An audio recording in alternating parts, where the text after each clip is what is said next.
একবার আবু জেহেল নবীজির সামনে এসে আল্লাহ তাআলাকে শোনায় শোনায় দোয়া করতেছে, বলে আল্লাহ, আপনি যদি সত্যই কোরআন মুহাম্মাদের উপরে নাজিল করে থাকেন তাহলে আমাদের উপরে পাথর বর্ষণ করেন অথবা যন্ত্রণাদায়ক শাস্তি দেন।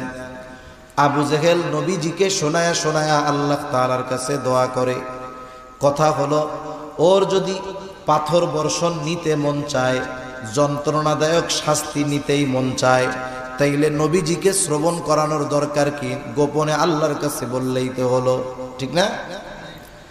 নবীজিকে শোনায় আল্লাহ তাআলার কাছে বলতেছে, কেমন যেন বলে, আল্লাহ, সত্যই যদি আপনি কোরআন মুহাম্মাদের উপরে নাজিল করে থাকেন তাহলে আমাদের উপরে পাথর বর্ষণ করেন অথবা যন্ত্রণাদায়ক শাস্তি দেন। প্রথম কথা হলো, আবু জেহেল এটা তো কাফের, আল্লাহ তাআলার কাছে দোয়া করে কেন? বলে, যদিও এরা মুশরিক কিন্তু এরা আল্লাহ তাআলার অস্তিত্বে বিশ্বাসী ছিল।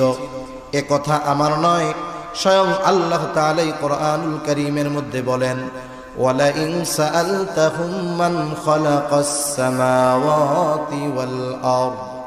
আল্লাহ তাআলা বলেন, আপনি যদি মক্কার মুশরিকদেরকে জিজ্ঞাসা করেন মান খালাকাস সামাওয়াতি ওয়াল আরদ, আসমান এবং জমিনের স্রষ্টা কে, আপনি যদি তাদের কাছে জানতে চান, জিজ্ঞাসা করেন, আপনার এই প্রশ্নের জবাবে তারা কি বলবে?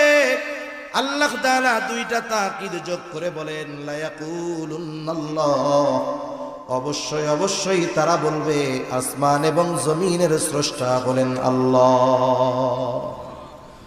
আল্লাহ তাআলা আরেক জায়গায় বলেন, ওয়ালা ইন সাআলতাহুম মান নাযালা মিনাস সামাই মাআন ফাআহইয়া বিহিল আরদা বা'দা মাউতিহা লা ইয়াকুলুনাল্লাহ।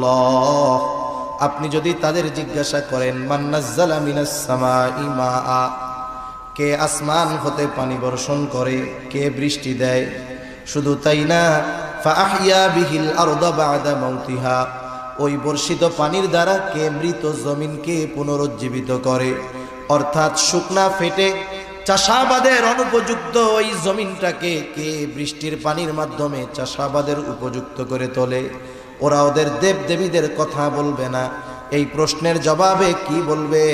লা ইয়াকুলুনাল্লাহ, অবশ্যই অবশ্যই তারা বলবে এগুলো যিনি করেন তিনি কে? আল্লাহই বৃষ্টি দেন, আল্লাহ তাআলাই এই অনুর্বর জমিনের মধ্যে উর্বরতা দান করেন।